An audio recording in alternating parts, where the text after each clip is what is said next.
Boa tarde, gente. Sejam todas e todos bem-vindos de volta para essa nossa conferência da tarde com a Paula Beatriz. A gente vai nessa atividade até às 3h45 e depois a gente tem o café de confraternização. Eu gostaria de chamar aqui para fazer a mediação a Thalita Jacobellis, que é graduada em Arquitetura e Urbanismo pela FAU, atua como arquiteta desde 2002 e professora técnica desde 2013, é militante feminista e LGBTQI+, atualmente trabalha como arquiteta autônoma e participa da organização da Caminhada de Mulheres Lésbicas e Bissexuais, da Frente de Mulheres LGBT Feministas, da Comissão de Direitos Humanos da EMF Desembargador Amorim Lima e da comissão organizadora da Semana Liberdade e Alteridade do ITB Brasílio Flores de Azevedo. Obrigada, Thalita.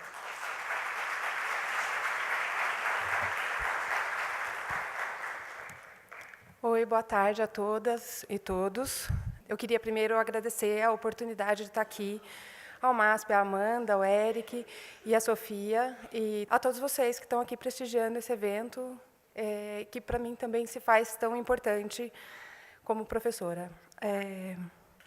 E a primeira coisa que eu queria falar é sobre o meu lugar de fala. Eu estou aqui como uma mulher branca, cisgênera, mãe, sapatão, e aí a gente não pode esquecer de pontuar esse lugar, que é um lugar de privilégios, quando a gente se diz branca e cisgênera, e é um lugar de luta, quando a gente se diz sapatão e quando a gente se diz mulher, né? E é um lugar de luta também quando a gente é mãe e professora.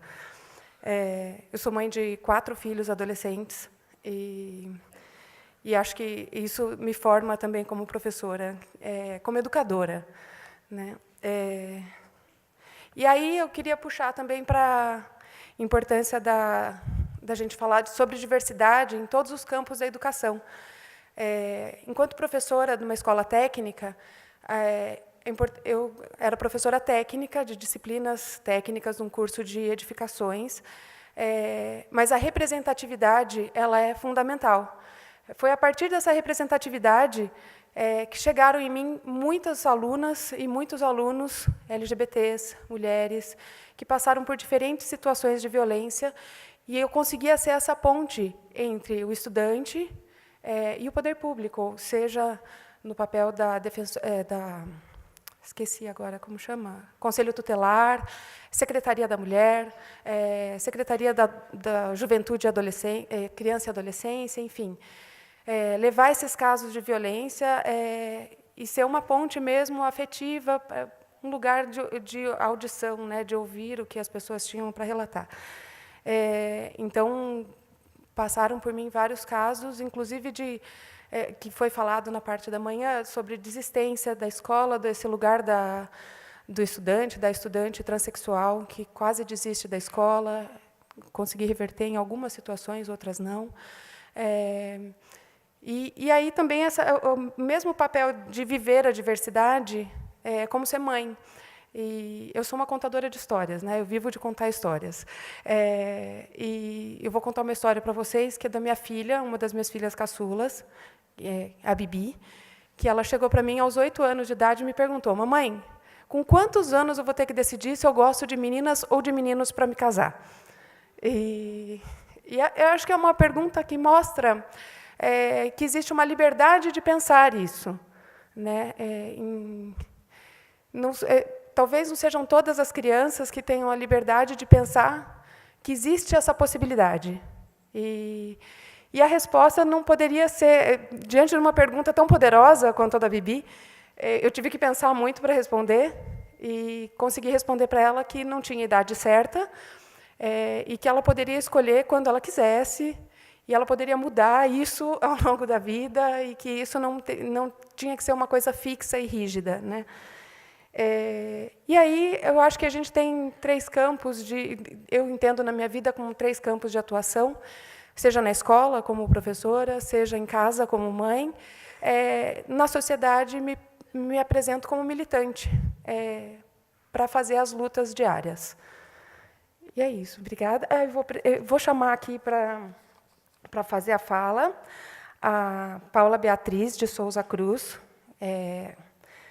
que tem 48 anos, é mulher transexual, negra, pedagoga, pós-graduada em gestão educacional pela Unicamp e pós-graduada em docência no ensino superior pela Universidade Estácio de Sá. Atua no magistério público há 30 anos e atualmente é diretora de escola na Escola Estadual Santa Rosa de Lima, no Capão Redondo, jurisdicionada à Diretoria de Ensino Região Sul. Foi uma das condutoras pela mobilização quanto à inclusão de nome social dos alunos e alunas transexuais e travestis em lista de chamada e diários de classe.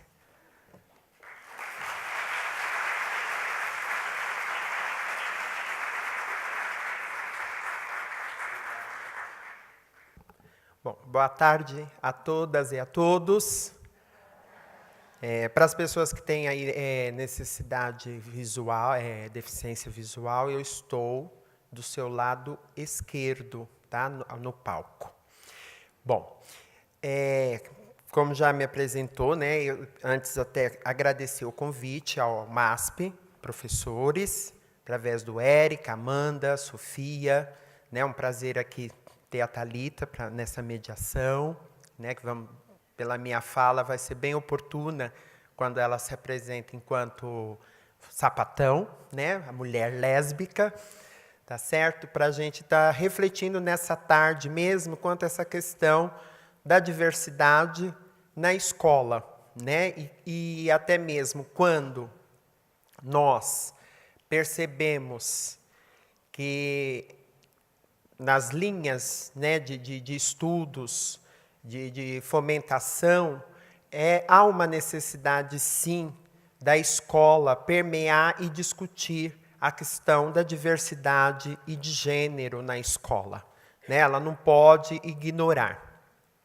E temos que, na verdade, estar debatendo isso, porque as crianças, os jovens, nos questionam, como também, às vezes, até a própria família não está também preparada, né? Então, nessa temática, quando se vai falar de diversidade, temos que também, na escola, garantir que a família esteja presente e que a gente tenha esse bate-papo, essa conversa, esse diálogo, porque muitas vezes não há um entendimento também deles quanto ao tema, quanto ao assunto, né? E a gente precisa romper com algumas questões que estão atualmente até retrocedendo historicamente, né? Porque nós avançamos 100 passos, mas estamos retrocedendo uns 50 em virtude de algumas frases, algumas expressões, algumas opiniões que não são viáveis para quem está representando-nos, né? Então, acho que a gente tem que ter um cuidado, né? E eu, por exemplo, eu sou Paula, professora, diretora, eu tenho que tomar os cuidados daquilo que eu tenho preconceito, ou que eu não acho que seja correto, porque eu acabo tendo uma visibilidade, né? Sendo, por exemplo, a primeira diretora transexual do estado de São Paulo, né? Obrigada.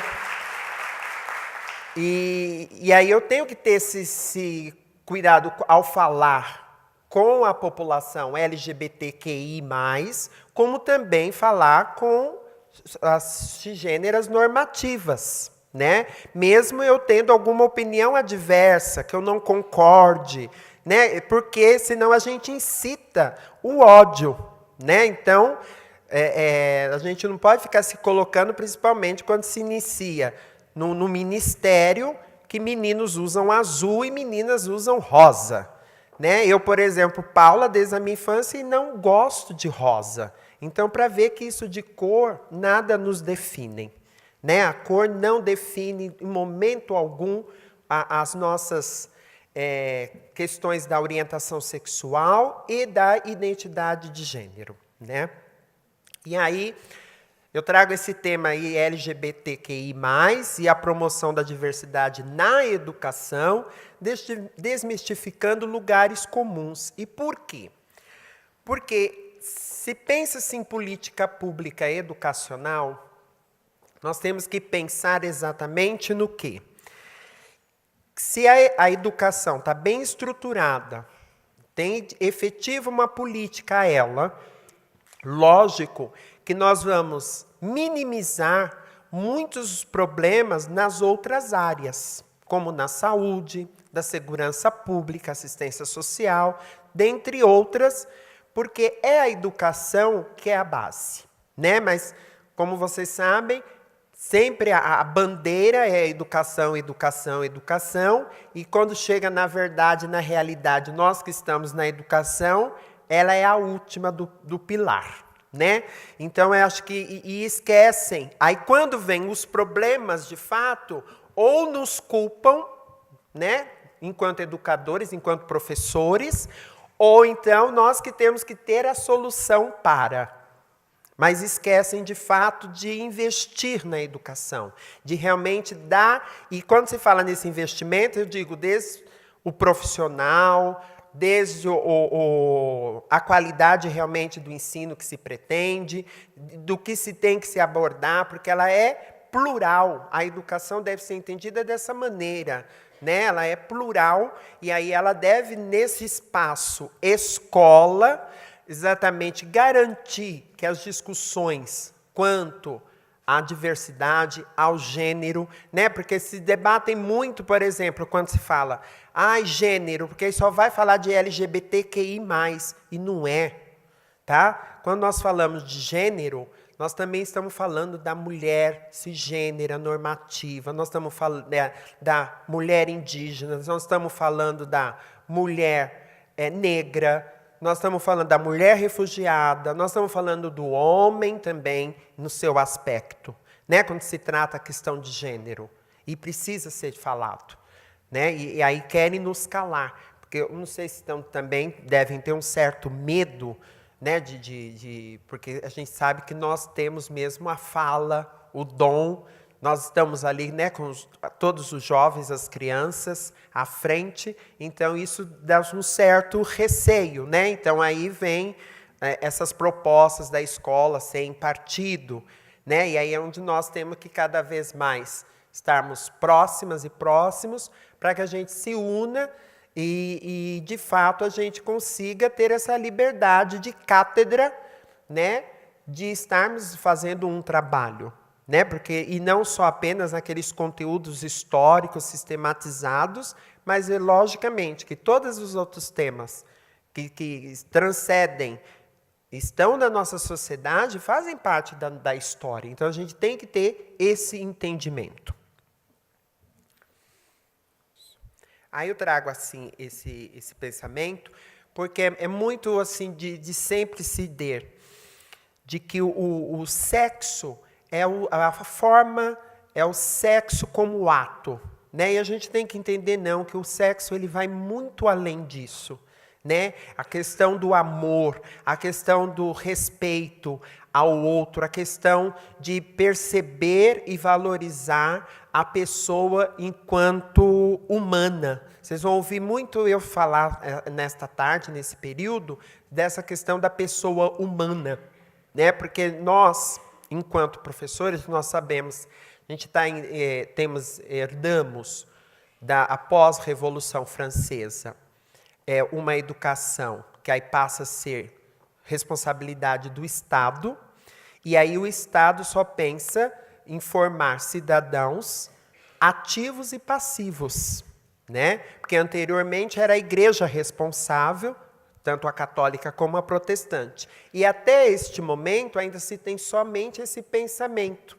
E nós temos que pensar que a gente tem à nossa frente pessoas humanas, nós somos pessoas humanas, e aí precisamos verificar esse aspecto também da pessoa enquanto cidadã humana, né? E não ficar mais classificando, a gente tem que já estar modificando isso, né? E aí até eu incito, às vezes, na minha fala, que nós estamos precisando de uma revolução paulista, e aí passe a ser uma educação que seja de humanizar, né? Porque nós sabemos disso, nós que estamos no espaço escolar, a gente sabe que se está se perdendo muito.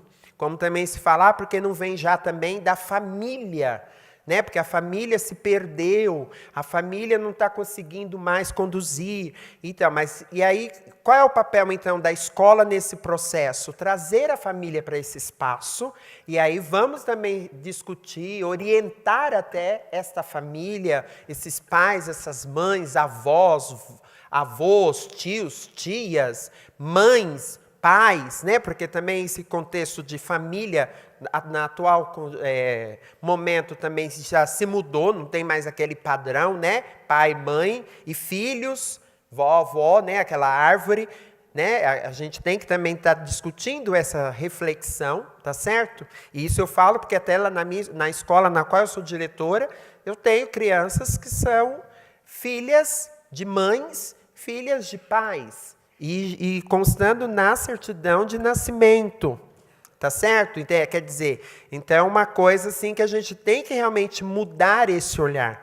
Né? Quer dizer, e não estão lá na minha escola porque eles têm aquela visão assim, ela é a diretora, né, transexual, então eu vou pôr lá porque aí ele não vai ter problema lá, ou a criança. Não é, mas nós temos no Estado inteiro essa realidade. E eu fico feliz que na escola na qual eu tenho a oportunidade de estar todos os dias trabalhando, eu faço essa condução e tem lá crianças já com esse formato de família e que as outras percebem, conhecem e respeitam, né? Porque acho que a palavra fundamental nisso tudo é o respeito. E quando a gente pensa em educação, a gente, na verdade, né, como lá está Paulo Freire colocando, a gente não pode só ficar mesmo nos conteúdos e nos programas. Nós temos que ir muito além, né? E adaptar exatamente, que eu gosto muito dessa questão, assim, quando ele diz, permitir ao homem chegar a ser sujeito. Né? Quer dizer, nós somos sujeitos. E sujeitos do quê? Da história, né? Da civilização. Construir-se como pessoa. E de que forma como pessoa? Transformando o mundo, estabelecendo com outros homens, aí eu diria assim, né, como ele escreveu homens, relações da reciprocidade, fazer cultura e fazer a história. Né? Então a gente precisa, no nosso dia a dia, em todos os momentos, nesse espaço, e compreender que a escola está situada em um território, e nesse território ela não pode ficar com seus portões também fechados, e ela só acreditar que só devem acontecer as coisas dentro desse espaço. Né? Ela tem que abrir de uma forma de conhecer o padeiro, o açougueiro, o mecânico, aquele rapaz que vende doces no portão da escola, né? Os coletores de lixo. A gente tem que ter a barganha realmente para que a gente conheça e ela esteja participando. Né? Principalmente quando se fala de escola de periferia, na qual não se tem acessos à cultura, né? Ao esporte. Então, qual é o espaço que é visto pelas crianças e pelos jovens para ele estar presente? É a escola. E não pode, só nessa escola, ele ter só o momento quando ele entra às 7 da manhã, sai às 11h30. Né? Ele tem que entender que a tarde também pertence a ele, à noite, aos finais de semana. Né? Quer dizer, é um espaço realmente no qual deve-se estar ali todos os momentos. Tá certo? E aí eu trago Tarsila do Amaral, né, que iniciou ontem, né, a exposição, né, aqui no MASP. E aí eu vou ler bem mesmo o pensamento dela. Tenho encontrado tanto carinho por parte deles, aí vocês vejam que está aí os amigos, né? E aí esses amigos são os homens, que estou perdendo meu complexo de inferioridade que dura mais de 10 anos. E vocês percebem que de janeiro para cá, todos os dias tem uma notícia de uma mulher vítima da violência. Né? Então, parece que assim, A Tarsila levou 10 anos para ser reconhecida enquanto mulher no grupo ali, né? E nós, enquanto mulheres, voltando a sofrer dessa maneira, né? O feminicídio tão grande, né? Então, tão arraigado que está aí. Então, a gente tem que também permear essa situação, discutindo e refletindo também com os nossos jovens, com as nossas crianças, nas nossas formações, né? Porque está um caso muito sério, né? E preocupante, né? E assim, eu não fico citando muitos nomes das pessoas, porque eu sou espírita, umbandista. A gente fala que quando a gente chama muito o nome, a gente está trazendo. E como eu quero longe, então eu não vou ficar chamando, tá? Não cito os nomes por conta disso, porque eu quero que esteja mais longe possível de todos nós e de todas nós, tá? Então, né, e nós estamos numa tarde aqui tão gostosa, se estiver amanhã e a gente ficar, né, repercutindo, tá certo? E também não fica apelidando o nome do palhaço, que fez parte da nossa infância, de muitos aqui, que sempre nos alegrou, né? Muitos aqui, né, no Canal 4, assistia, né? Brincava, cantava, tá certo? Porque não dá, porque aí está repercutindo também uma coisa que não está nos angustiando, né? Porque o palhaço nos deu muita alegria, não foi? Sim ou não? Então não vamos ficar, né, apelidando, né? Tá? Deixa eu chamar de outro nome, mas, né, vamos também repudiar isso, né? Porque está mexendo com a nossa infância, né? E a nossa infância tem que ser também respeitada, preservada, tá certo? Eu gosto, assim, às vezes, parar e dar umas brincadeiras mesmo, tá bom? Né? Aí tem também esse pensamento, que é exatamente quando a gente se reúne. Para quê? Por que nós estamos aqui? Vocês estão desde amanhã, agora à tarde, nós estamos aqui reunidos, né? Nós temos que ter alguns objetivos, algumas finalidades, né? Nós temos que ter isso bem claro, né? E não só, né? Ele diz assim, que a gente não pode se reunir apenas para valores comuns, mas exatamente para os valores que são incomuns. E aí a gente tem esse debate, essa discussão, né? As nossas opiniões serem realmente discutidas e rebatidas, né? Porque aí a gente reflete bastante, né, sobre essa questão. E aí a gente vive junto. Por que nós vivemos juntos? Com quais as finalidades? Para que a gente se reúne? Para fazer o quê? Né? E dar a cada um, ao longo de toda a vida, a capacidade de participar ativamente num projeto de sociedade. Porque tem a história, né, que está aí nos livros, né, livros didáticos, como nos paradidáticos. Mas quem está nessa história? Nós. Nós também fazemos a história. E a gente precisa exatamente fazer essa história que tenha rumos que devem contribuir para com que as pessoas vivam, né, tenham essas vivências positivas e as vivências também negativas, né, porque é necessário ter o não, né, a gente não pode só também ter o sim, né, o não faz parte da nossa existência.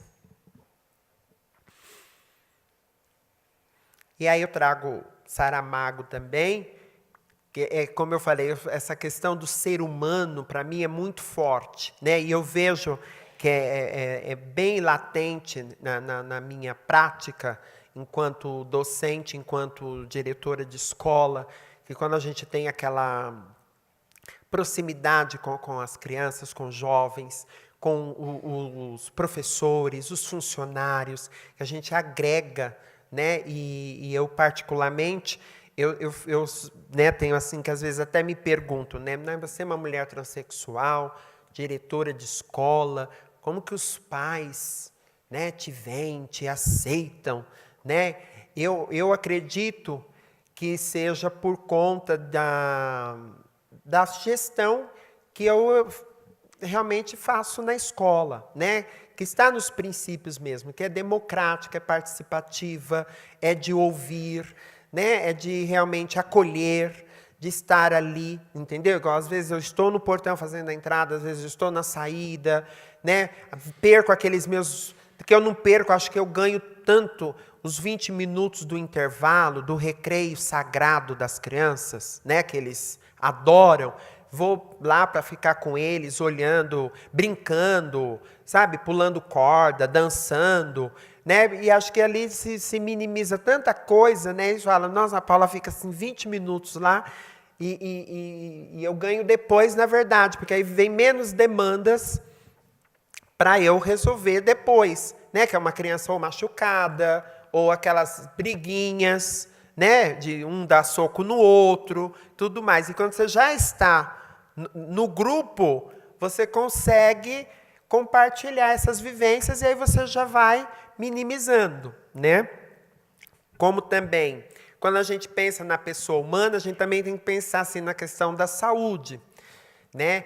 E uma coisa assim que lá na escola nós tivemos como prática, e nessa questão mesmo dessa coisa da diversidade mesmo, de mudar um pouco, foi exatamente aquele pém, que é um horror. E isso, com o passar do tempo, nossa audição vai embora, né? E aí lá se toca música, na hora, né, da entrada. E aí aí assim, na hora da escolha, né? Aí eu pensei, gente, é tão interessante que só quando vai colar grau, a participar da formatura, que vai entrar, né, os formandos ou com as becas, aquela coisa, aí toca Carruagem de Fogo, que é a comemoração da conclusão, não é? E aí lá a gente toca na entrada.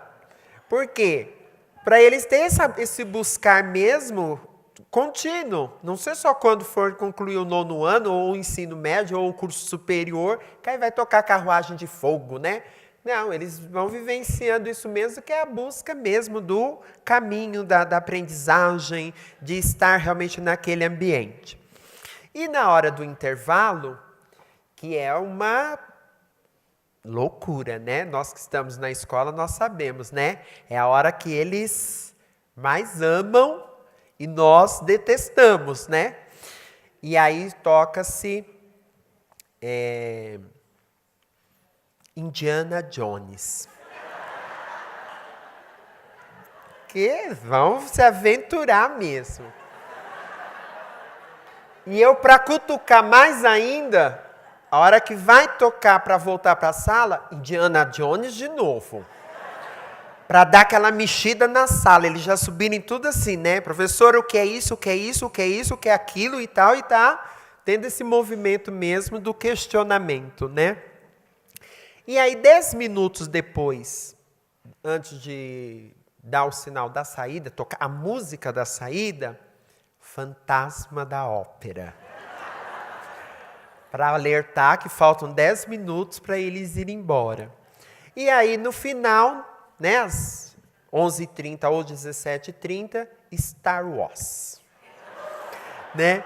E aí uma professora até no dia brincou, ela falou assim, ai, Paula, tinha que ser aleluia, aleluia, aleluia, aleluia, aleluia, né? Aí eu falei para ela, não, bem, eles têm que voltar amanhã. Senão, como fica o nosso salário? Nós precisamos das nossas crianças, nós precisamos dos nossos jovens, nós precisamos dos nossos adolescentes, senão não tem o porquê de nossa função, né? Da nossa labuta, não é? De professores, tá certo? Né? Que até quando falo essa coisa de professor e educador, acho que tem uma diferença, né? Educar, todos educam, tá certo? Agora, professor mesmo, esse ofício é do professor, que é o de ensinar, de estar ali, de pensar no conteúdo, né? Muitas estão aqui me ouvindo, mas já estão aí, né? E muitos pensando, o que eu vou, estou elaborando aqui já, que eu vou trabalhar segunda-feira com a minha turma e não sei o quê, né? Então, nossa cabeça, então o professor é assim. E o educador já, de fato, não, porque todos educam, né? Desde o responsável que abre lá o portão, o motorista de ônibus, né? O gerente, a preparadora da merenda, eu enquanto diretora, né? Aí eu entro na função de educar e não de ser professora, tá certo? O professor, aí tem os dois papéis que uma hora ele está educando, uma hora ele está ensinando. Então a gente precisa ter essa clareza também, né? Aí eu falei para ela, não, as nossas crianças têm que voltar amanhã, então é Star Wars mesmo, porque eles vão e amanhã eles estão aqui na Terra de volta, tá certo? Para entrar e com carruagem de fogo de novo. E aí vai, né? E todo o processo. Então, acho que isso que é muito interessante, né? Eu estava mesmo vindo agora e estava parada assim para atravessar. De repente, eu vi vinha assim me abraçar, e aí me abraçou uma jovem, aí ela tal, ai, diretora, que saudade. Eu já estou no 8º ano, né? Porque a minha escola é só de 1º ao 5º ano. E ela falou, ai, que saudade da senhora. Aí ela virou para mim, mão para trás, olhando para frente, né? Porque é uma questão mesmo assim, na hora de organizar a fila, né? De organizar, eu vou e falo mesmo para eles, mão para trás, olhando para frente, né? Para evitar que empurra, se machuquem, né? Não é aquela questão militar, tá? É mesmo de organização, aquela coisa. E ela falou, eu tenho tanta saudade. Aí eu fiquei tão assim, vindo a caminho daqui, pensando, né? Eu falei, olha como que a gente acha que até está fazendo uma coisa meia ditadora, né? Alguma coisa assim, e na verdade não. Eles sentem essa necessidade, né? As nossas crianças, os nossos jovens, nossos adultos também, né? Porque nós temos a educação de jovens e adultos, eles sentem essa questão mesmo, né? De você ter uma posição, ter uma postura, uma fala mais firme, eles querem uma certa ordem, né? E aí é quando a gente consegue fazer todo esse processo de ensino, de aprendizagem, né? E aí a gente consegue mesmo permear algumas atividades e algumas ações, tá certo? Então, e colocando, eu me posiciono muito porque, assim, enquanto...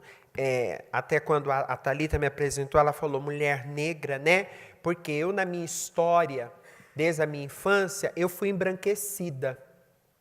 Porque ficou muito mais a evidência anteriormente da minha orientação sexual, quando eu me apresentava enquanto gay, enquanto homossexual, tá certo? Porque eu só vim fazer que eu falo que eu não fiz mudança, não fiz alteração, sabe? Não passei, alterei meu processo, nada disso. Eu gosto de dizer que eu exteriorizei a Paula Beatriz. Porque, na verdade, eu nasci Paula Beatriz, né? Apenas de uma maneira, mas sempre me vi, sempre percebi, e demorei 37 anos para fazer isso, por conta do medo. Um medo, porque a nossa sociedade ela ainda é muito machista, sexista, muito hipócrita, né? E fundamentalista, conservadora. Então eu tinha medo. Porque, na verdade, foi o meu irmão gêmeo, que eu gosto de dizer assim também, que se formou no curso de magistério, que fez a pedagogia, que ingressou no serviço público, tanto municipal e estadual, né? Então, eu não posso ignorar, matar, faz parte da minha história, né?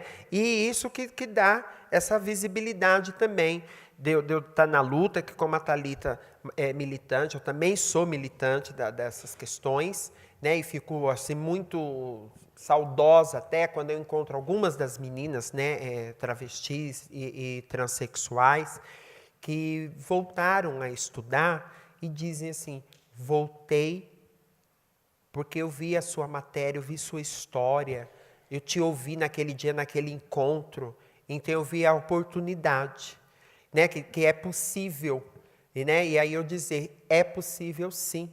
e a gente está permanecendo nesse espaço, em todos os lugares comuns.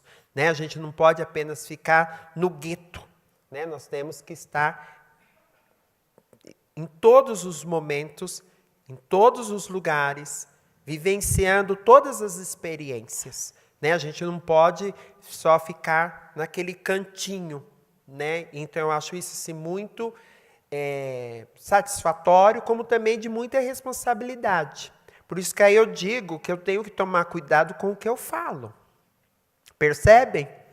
Né? Porque eu posso falar algo, né? Porque todos nós temos os preconceitos. Nós temos as nossas, os nossos que não gostamos, os nossos nãos. Não é verdade? E aqui, levante a mão aqui quem não tenha preconceito de alguma coisa. Olha lá, ninguém, porque todos nós temos preconceito. Né? Agora, a gente não pode enraizar esse preconceito que a gente tem de alguma coisa ou de algo, porque ele pode, na sua visão, criar uma situação muito maior, que é o ódio. Tá? Né? E vocês sabem que, historicamente, a gente também tem, né, como a menina falou, né, a Thalita, né, se apresentou, o quanto sofre, né, uma mulher lésbica, né, a sapatão, né, assim como popularmente, até eu diria, né, como falo, né, como designam, né, da violência mesmo e do coletivo. Né? Nós temos esses dados, isso é grande. Como também da questão da travestilidade e a transexualidade, que ao mesmo tempo é um mercado mais procurado na calada da noite, e ao mesmo tempo nosso país é o que mais mata travestis e transexuais, né? Que mais mata LGBTQI+. Só que do LGBTQI+, as que mais sofrem, e os que mais sofrem, porque quando eu falo mais, porque tem os homens trans, né? A questão de travestis e de transexuais no nosso país. Tá certo? Então, a gente precisa dar um outro rumo, que quando nós falamos de direito, queremos dar humanização, queremos dar permitir ao outro de ir e vir, por que a gente fica estereotipando, não é? Como, por exemplo, também eu tenho uma vivência, logo quando surgiu um programa da rede municipal aqui, de São Paulo, o programa Transcidadania. Então, vocês conhecem o programa? Já ouviram falar? Já, né? Então, e aí a preocupação dos profissionais ali da escola era qual o banheiro que as meninas iam usar. E aí foi quando eu fui chamada, porque, quer dizer, a reflexão não tinha que ser essa, né? Qual o banheiro? A preocupação tem que ser qual a formação que nós vamos permitir, né, construir nesse espaço para as pessoas travestis e transexuais, como para os alunos heteronormativos e a nossa formação também. Né? Porque a gente tem que ter esse entendimento que para muitos, né, que já estão aí seus 30, 40 anos no magistério público e vão até os 50 ou 40, né, conforme a 06/2019.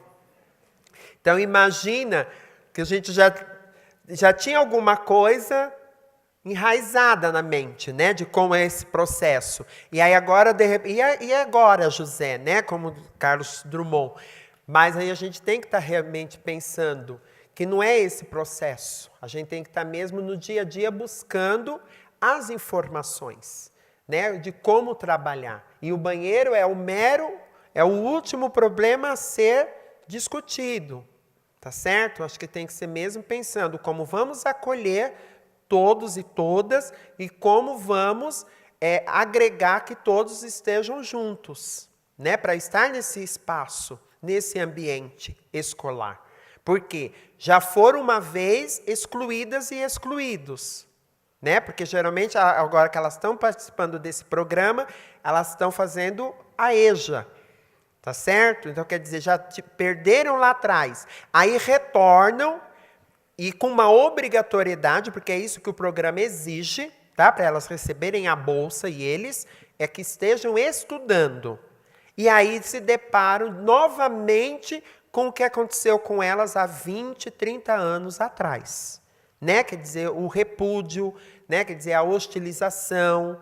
Né? Eu não gosto muito do termo bullying, né? Porque eu acho que ficou muito clichêsado no nosso país, porque, na verdade, é realmente uma violência psicológica e social e física que ocorrem com as pessoas LGBTQI+, no nosso país. Não se trata de bullying, tá bom?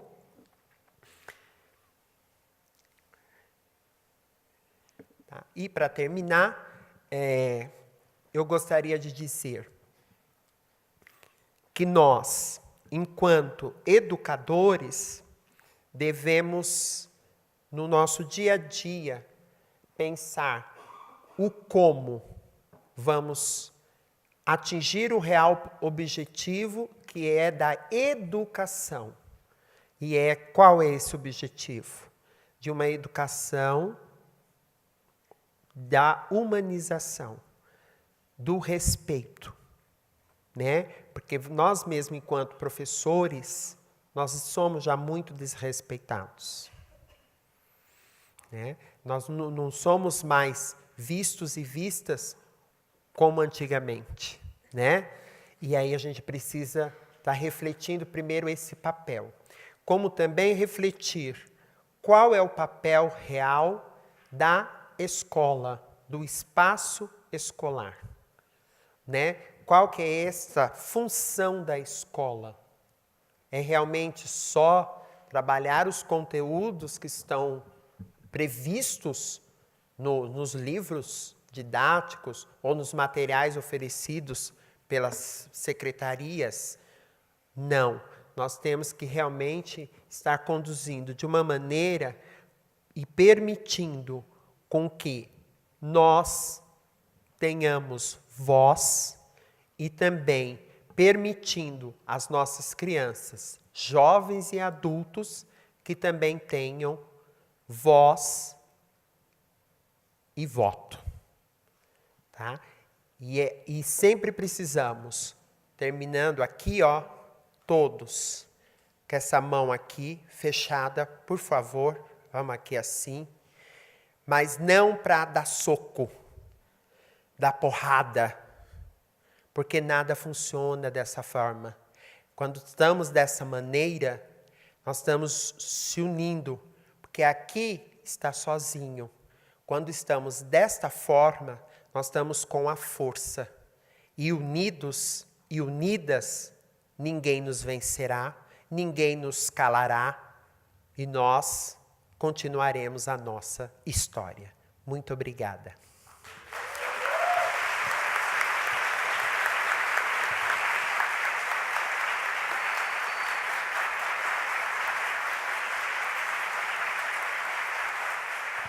Antes eu queria fazer 2 comentários sobre a fala da Paula.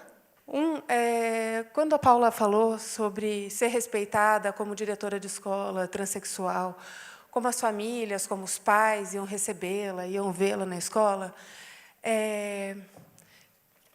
acho que foi ano de 2017, no final de 2017, veio para o Brasil e ficou um mês uma experiência do Museu da Empatia, que foi trazida de Londres.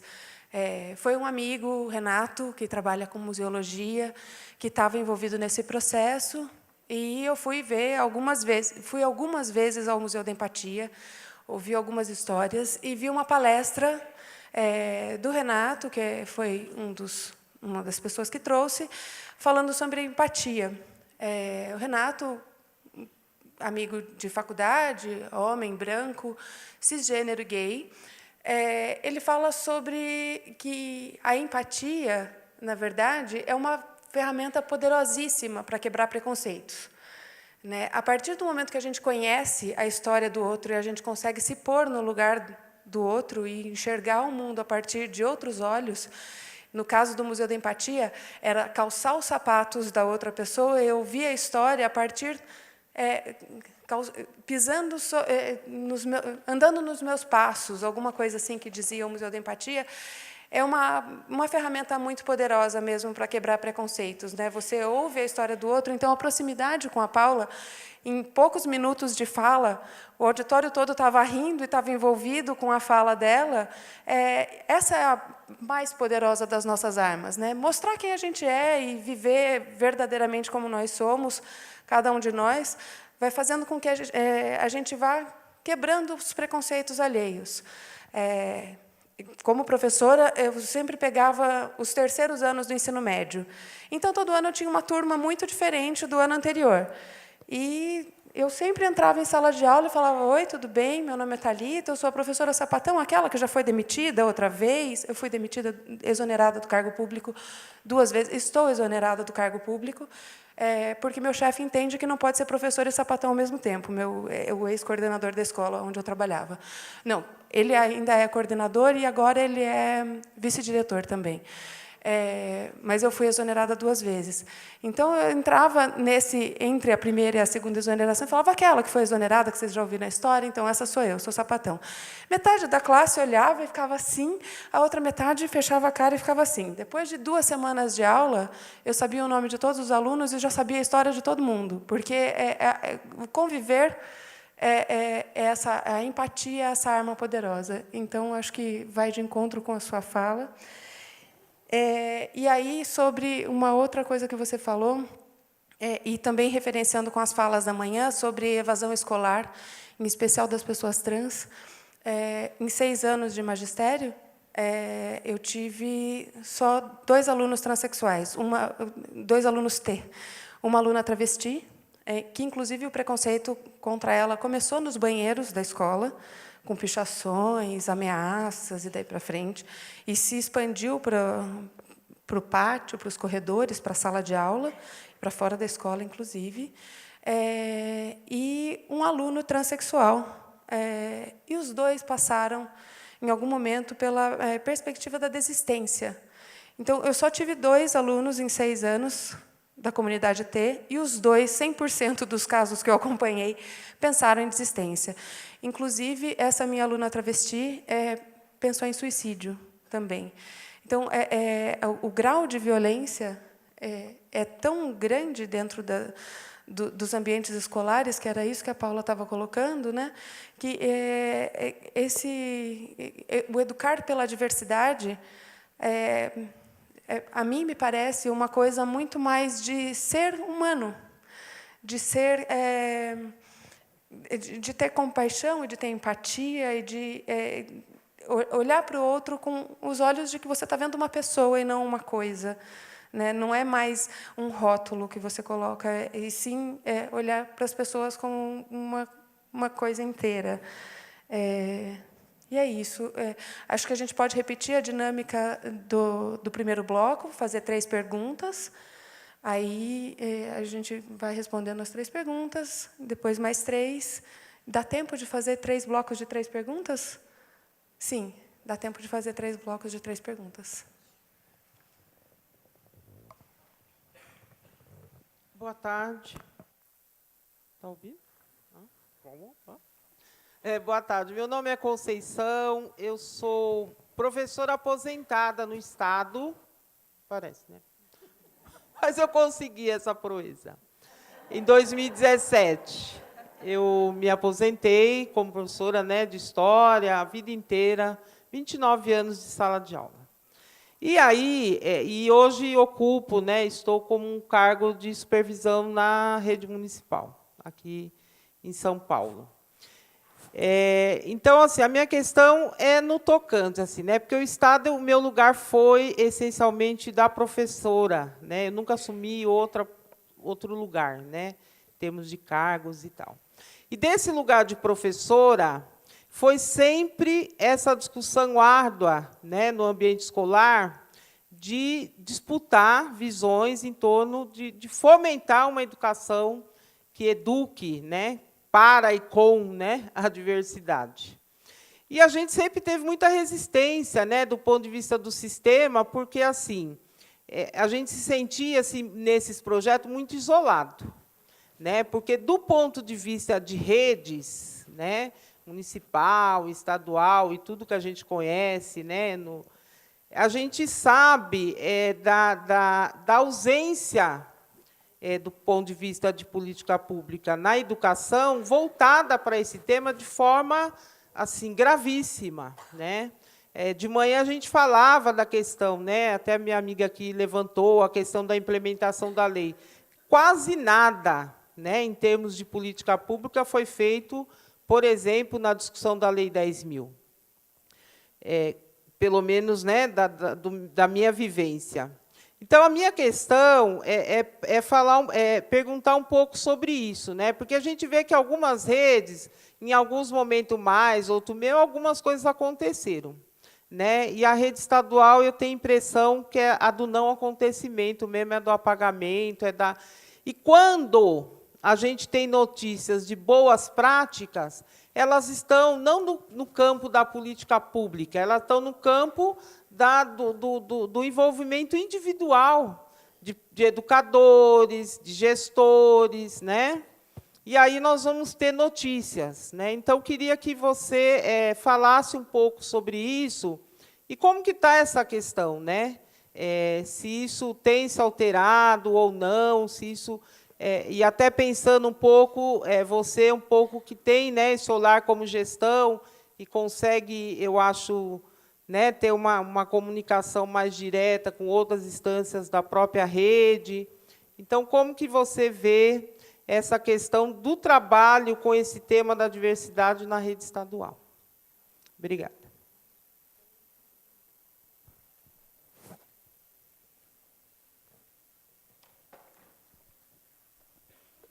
Boa tarde a todos. Meu nome é Ramiro. Não sou da educação, eu estou no penúltimo ano de psicologia, então aqui eu tenho um outro olhar sobre isso. E a minha pergunta é para vocês duas, para a Paula e para a Thalita, no sentido de que uma trans e uma lésbica, dentro do ambiente da educação, que a gente sabe como é, preconceituoso, machista e tudo mais. E você alcançou o lugar de diretora. E como foi esse processo, né? O que aconteceu? O que você viu escrachado como preconceito, ou até mesmo mais velado? E você, como professora da parte técnica, né? Nós sabemos que tem essa diferença. Você está mais na grade inicial da escola, você já está na parte técnica. Então, como é essa questão do preconceito, que é velado, que às vezes também é escrachado?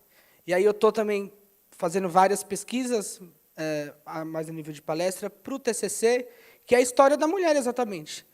A luta da vida, a luta da segurança e todas essas questões que embasam aí referente a isso. Muito obrigado.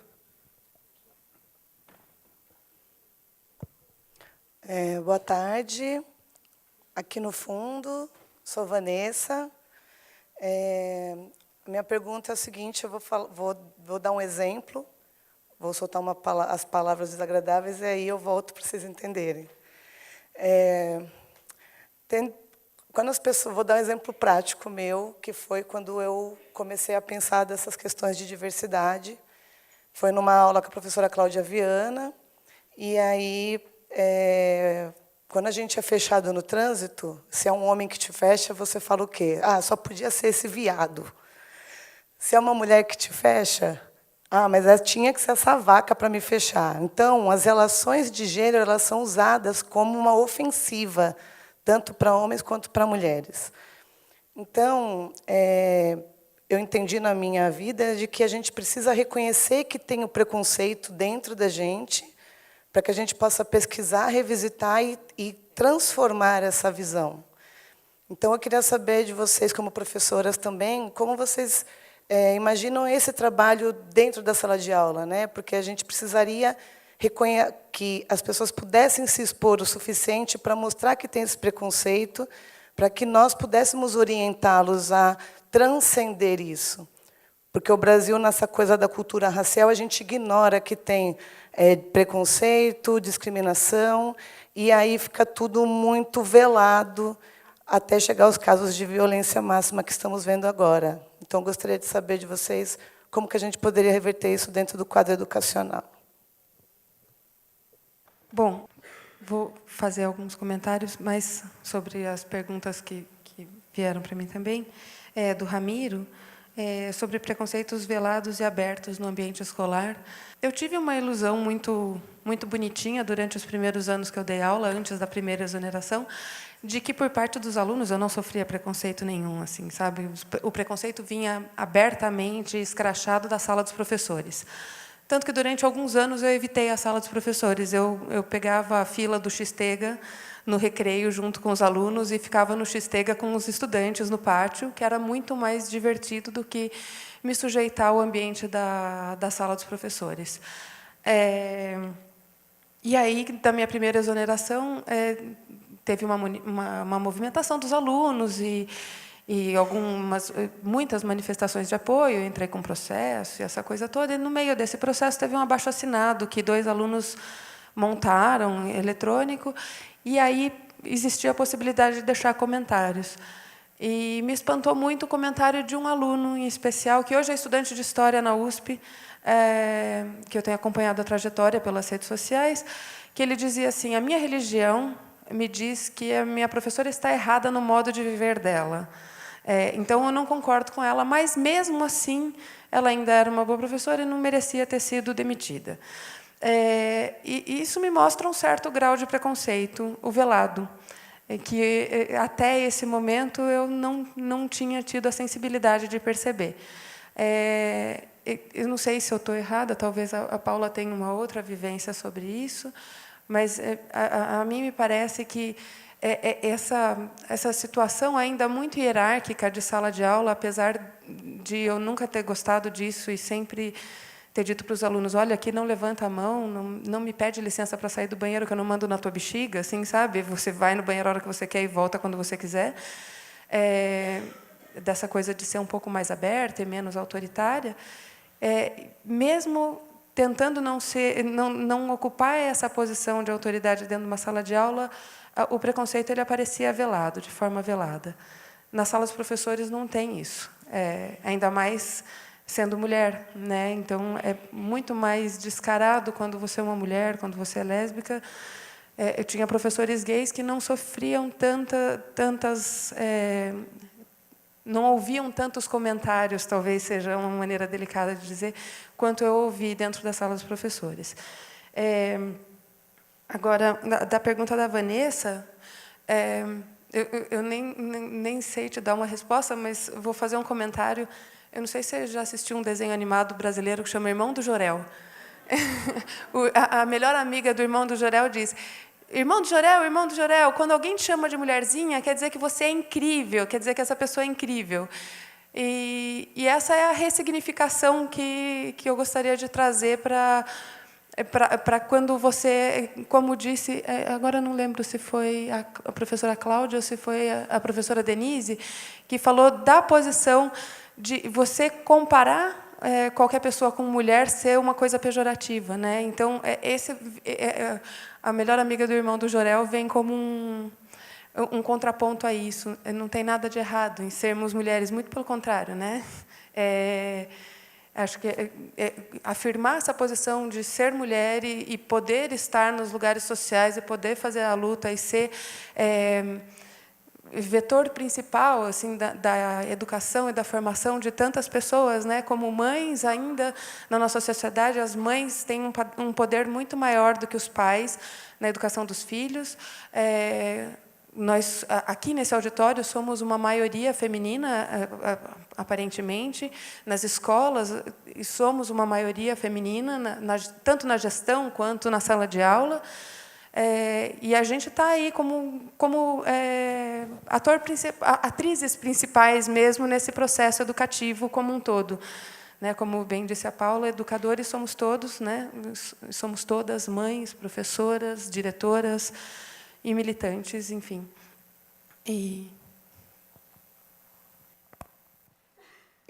Tem essa presença, assim, do velado, né? Quando até dizem assim para mim: você é diferente. Sabe, fazendo uma comparação, eu, mulher transexual, com uma travesti ou outra mulher transexual. E aí eu pergunto, mas eu sou diferente por quê? Não, porque não é escandalosa. Né? Eu falava assim, mas você já foi a uma boate comigo?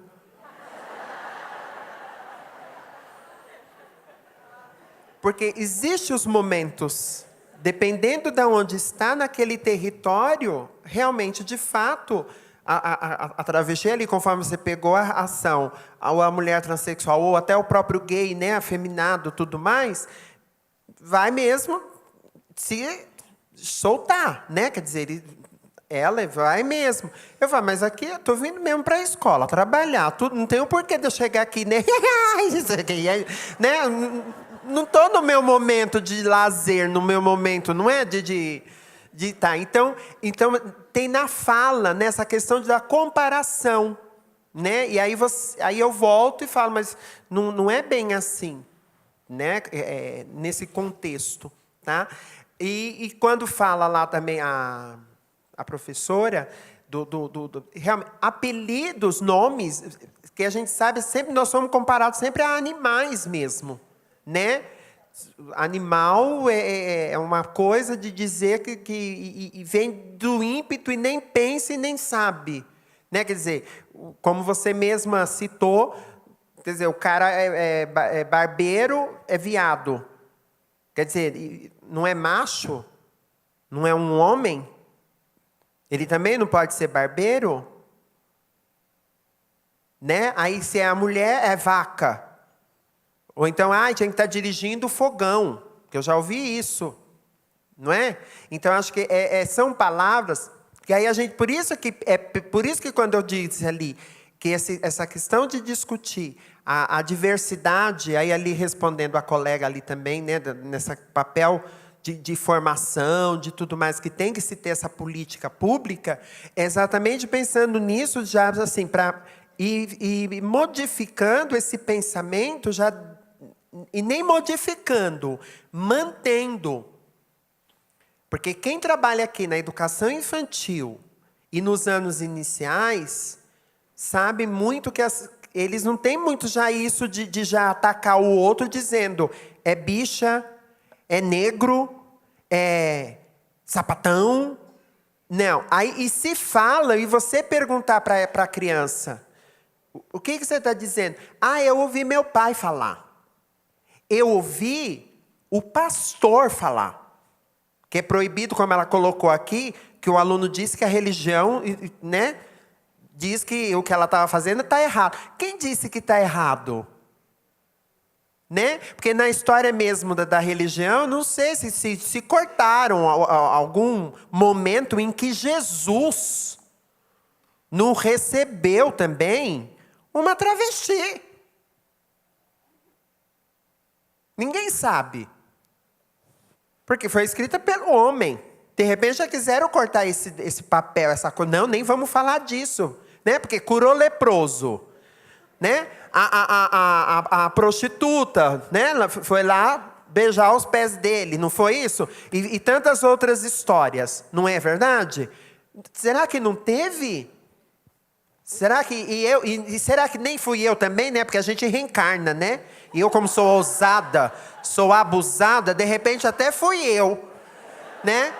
Que estive ao lado de Jesus, tá certo? E não desrespeitando, porque assim, eu tenho essa coisa, né? Porque como eu falei para vocês, eu sou umbandista, então eu tenho uma crença, eu não deixo de ser cristã, né? Mas aí sendo umbandista, Deus me livre, é a macumbeira.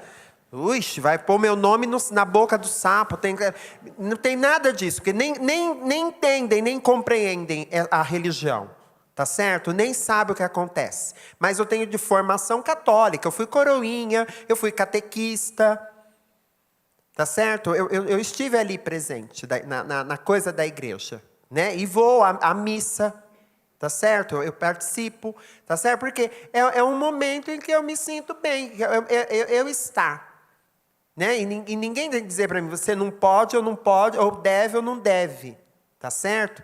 E aí, da professora, quando ela fala das questões de política pública, você veja, professora, tem o decreto 55.588 de 2010, que é do nome social no estado de São Paulo, né? Que é para as travestis e transexuais. Aí só em 2013 que a Secretaria da Educação normatiza o Conselho Estadual para que na escola seja garantido a eles e a elas o uso do nome social. E que, também falando um pouco, não sei se alguém já falou de nome social, né? Nome social. Também não dá uma certa garantia, porque é um decreto. Se o atual governador, de repente, revogar, acabou. Então, não existe uma política pública, na verdade, para LGBTQI+. Não existe no nosso país. Veja que, recentemente, o Supremo teve que pôr em votação a questão da criminalização da LGBTQI-fobia. Porque o Congresso mesmo, por conta de toda aquela bancada, que eu não digo que é religiosa, que se fossem religiosos, seguissem de fato os preceitos que estão na Bíblia, e um deles é, não matais, eles não instigariam tanto o ódio para que as pessoas estejam morrendo. Tá? Então, é muito preocupante por isso. Né? Então, não há, de fato, uma política pública sobre as questões LGBTQI+. Vou voltar lá na história, lá atrás, quando foi apelidada cartilha gay. Vocês ouviram falar isso? Não é cartilha gay. Era um material de combate à homofobia.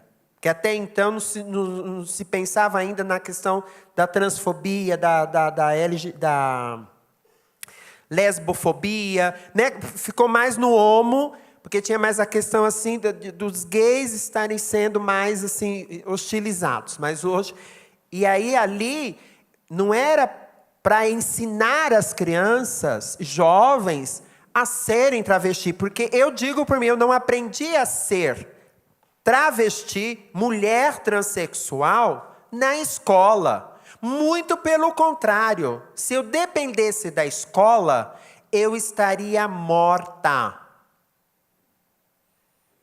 Porque eu resisti na escola, de estar na escola, porque eu sou capoeirista e dei muita voadora. Esta é uma verdade. Resisti também porque eu tive lá na minha casa uma família que me segurou, que me deu as mãos, tá? Que eu sou da geração, da época em que se propunha, era proposto pela psiquiatria a cura gay. E eu fui medicada. Minha mãe percebendo isso, que eu sempre fui estudiosa, aplicada, sabe? De nota 10, viu? Falo hoje a neguinha, mas na época lá, o neguinho que falava assim, neguinho inteligente, né? Porque aí é um status também para a questão racial, porque é negro. Vocês estão entendendo? Tá? Então eu falava negrinho, porque eu me apresentava como menininho mesmo, negrinho, então, né? Mas assim, sempre fui aplicada, estudiosa. E minha mãe começou a perceber que o meu rendimento na escola estava caindo, meu comportamento em casa mudando. E um certo dia, eu tinha meus 10, 11 anos, eu vi minha mãe, eu na porta do banheiro, ela jogava os remédios, não era um só, no vaso sanitário. E ela falava, vai ser bicha, vai ser bicha, vai ser gay, vai ser gay, vai ser travesti, mas filho louco não. E deu a descarga.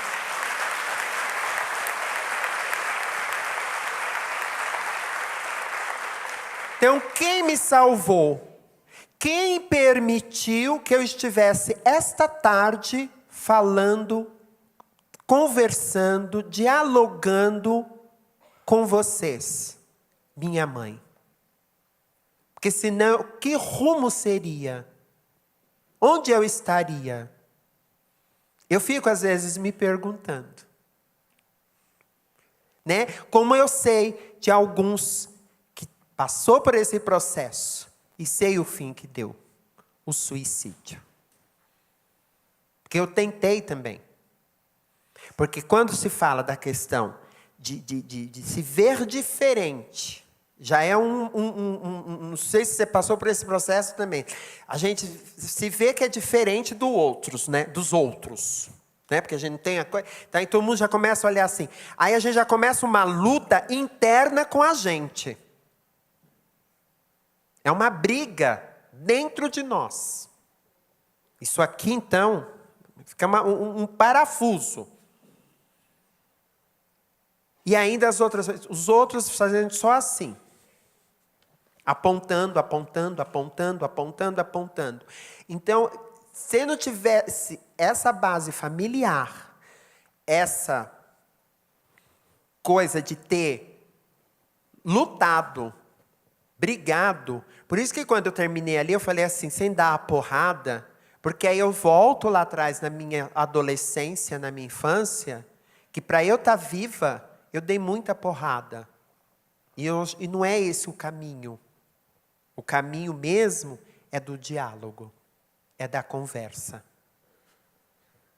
Tá? É do tato, de estar com o outro. E, de fato, ainda precisamos de uma política séria na educação, pensando-se nos conteúdos, nos programas que contemplem todas essas questões da diversidade, a questão indígena, a questão racial, tudo mais. Porque já são 13 anos aí também da lei afrodescendência para estar trabalhando na escola, que só no começo explodiu, depois morreu. Né? Então precisa-se a busca e está inteiramente, todo dia, todas as formações de GEIF ou no Estado nas ATPCs, discutindo o conteúdo que vai, mas o que vamos trazer também para esse conteúdo que contemple os temas que estão transversais. Isso é necessário. E também não esperar muito por eles. Somos nós que estamos com a mão na massa. Aí nós vamos realmente mostrar o que é educação. Obrigada.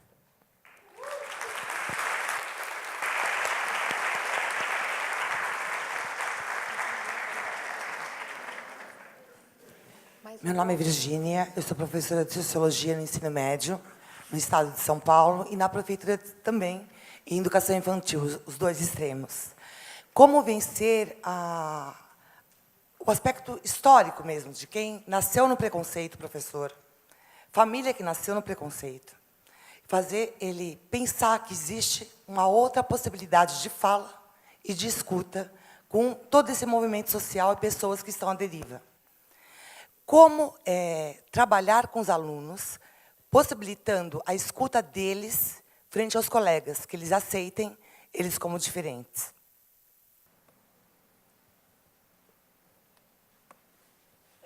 Boa tarde. Boa tarde.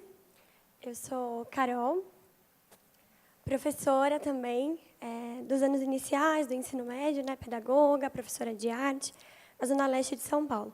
E a minha pergunta vai de encontro à pergunta da colega professora também, porque a gente sabe que o chão da escola, né, o dia a dia da escola, ele é cheio de ranços. Ranços na postura do professor, na postura do gestor, das famílias e dos próprios alunos, né, que são reflexo de tudo isso. E aí, a minha pergunta é quais são as práticas, e aí eu estou dizendo das pequenas práticas, coisas que nós fazemos no dia a dia, no falar, na troca do sinal, nas pequenas coisas que nós fazemos no dia a dia, para poder quebrar, desmistificar esses preconceitos e trazer para o dia a dia da escola a questão da diversidade.